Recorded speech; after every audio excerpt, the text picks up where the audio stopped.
آگے ایک بڑا پیارا قصہ آ رہا ہے. حضرت ابراہیم علیہ السلام کے پاس خوشخبری لے کر کے آ رہے ہیں فرشتے. سب انسانی لباس میں ہیں, انسانی شکل میں ہیں. یہ جس شکل میں آنا چاہیں آ سکتے, نور ہے. وَلَقَدْ جَاءَتْ رُسُلُنَا إِبْرَاهِيمَ بِالْبُشْرَىٰ قَالُوا سَلَامًا. نقطہ یہ ملا کہ کوئی کسی گھر جائے تو سب سے پہلے سلام کرے. جی جی.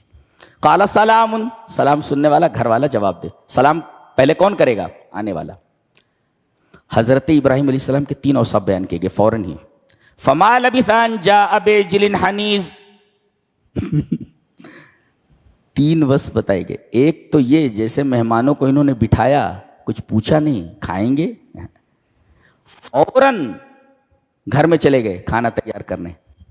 پتہ یہ چلا کہ مہمانوں کو کھانا کھلانے میں جلدی کرنی چاہیے. پتہ نہیں بیچارے کہاں سے آئے ہیں, کس قدر بھوک لگی ہوئی ہے ان کو. تو فما لبث, ٹھہرے نہیں, فوراً گھر میں گئے اور کہا کہ کھانا تیار کرو. تو ایک تو یہ مہمان نوازی میں آدمی کو جلدی کرنی چاہیے. ایک اچھا. ان جاء بعجل حنیذ, بھنا ہوا بچڑا لائے. دوسرا نقطہ یہ معلوم ہوا کہ مہمان کو اچھے سے اچھا کھلانا چاہیے, اور سب سے بہترین کھینچ گوشت کی کھینچ ہے. پورا بھنا ہوا بچڑا لے کر چلے آئے. جی, ان جاء بعجل حنیذ, بھنا ہوا بچڑا لے کر کے آ گئے. سید الطعام اللحم, تمام کھانوں کا سردار گوشت, یہ لے کر کے آئے. ان جاء بعجل حنیذ. تو ایک تو مہمانوں کو کھلانے میں دیر نہیں کرنی چاہیے, جلدی کرنی چاہیے, اور اچھے سے اچھا کھلانا چاہیے. کھانے میں تکلف کرے. سلمان فارسی رضی اللہ تعالیٰ عنہ کی روایت شعب الایمان میں ہے, بحقی میں, کہ کھانے میں آدمی تکلف نہ کرے جس کے پاس قدرت نہ ہو, اور جس کے پاس قدرت ہو اچھے سے اچھا کھلا سکتا ہے. یہ معلوم ہوا ہے.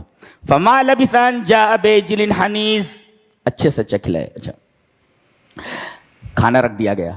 اب یہ نوری مخلوق ہے, یہ کھانا کہاں کھاتی ہے؟ فلما رأى أيديهم لا تصل إليه نكرهم وأوجس منهم خيفة.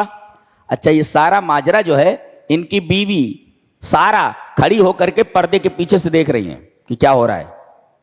دیکھ رہی ہیں کہ کھانا تو میں نے بنایا اتنا بہترین, وہ مہمان لوگ کھا ہی نہیں رہے, ہاتھ ہی نہیں بڑھ رہے ان کے.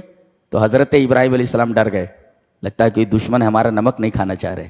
جی, فوراً جب دیکھا کہ یہ ڈر گئے ہیں, قالوا لا تخف, مہمانوں نے کہا ڈرو نہیں.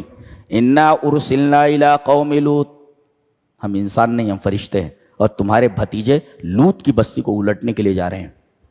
اللہ, اب ان کا ڈر ختم ہوا.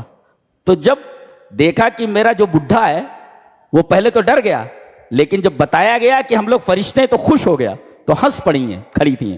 وامرأتہ قائمۃ فضحکت. ایک مفسر لکھتا ہے ضحکۃ بعضہن تستحق البشارہ, بعض عورتوں کا ہنسنا یہ بشارت کا مستحق ہوتا ہے.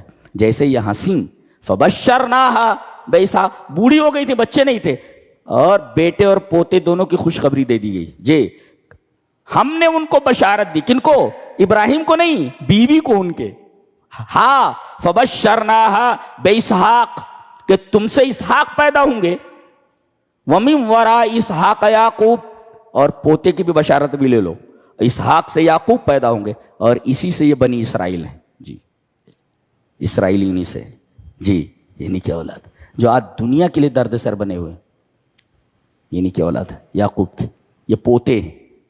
جی, پوتے کی خبر دے دی گئی. تو عورتوں کو ہمیشہ ہنستے رہنا چاہیے. جی جی, تو ہنسی تو بشارت دے دی گئی. لہذا عورتوں کو گھر میں ہنستے مسکراتے رہنا چاہیے, یہ کسی بھی برکت کا سبب بن سکتی ہے. بعض عورتیں انتہائی منحوس ہوتی ہیں, کہ حالانکہ نحوست اسلام میں نہیں ہے. منحوس کا مطلب یہ ہے کہ چاہے پوری تنخواہ دے دو, ہر طریقے کی سکھ سویدھا مہیا کر دو, منہ پھولا ہی رہے گا. یہ جو منہ پھولا رہتا ہے اس سے برکتیں چلی جاتی ہیں. دیکھیے, ایک بوڑھی عورت ہے, ہنس پڑی, تو ہنسنے کی وجہ سے انہیں بشارت دے دی گئی بیٹے کی. ایسی چیز جس کا آدمی اس عمر میں سوچ بھی نہیں سکتا تھا. تو عورتوں کو ہنستے رہنا چاہیے, منہ نہیں بناتے رہنا چاہیے. جی, خوش رہنا چاہیے, ہر حال میں خوش رہنا چاہیے. وامرأتہ قائمۃ فضحکت, ہنسی تو فبشرنا, بھائی ابراہیم علیہ السلام کو خوشخبری دے دیتے, ان کی بیوی کو خوشخبری دینے کی کیا ضرورت تھی؟ نقطہ یہ بتایا گیا کہ اگر ابراہیم علیہ السلام کو خوشخبری دیتے تو یہ پتہ نہیں چلتا کہ کس بیوی سے بچہ پیدا ہونے والا ہے. ان کی ایک بیوی ہاجرہ بھی تھی نا, تو ان کو خوشخبری دی گئی, بات تمہاری ہو رہی ہے, تم سے بچہ پیدا ہونے والا ہے. اس وجہ سے ڈائریکٹ فرشتوں نے ان کو خوشخبری. کیا کلام ہے بھائی, زمین کمال کا کلام ہے بھائی. وہ کہہ رہی ہے اس عمر میں بچہ, انا عجوز وہذا بالی شیخہ, میرے جو شوہر ہیں بہت بوڑھے ہیں اور میں تو بڑھیا ہوں.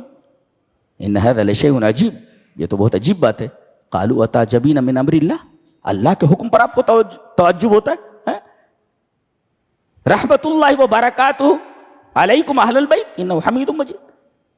اللہ کے حکم کے اوپر آپ کو توجہ, وہ جو چاہے کر سکتا ہے, وہ جو چاہے, اس پر تعجب کی کون سی بات ہے؟ اللہ.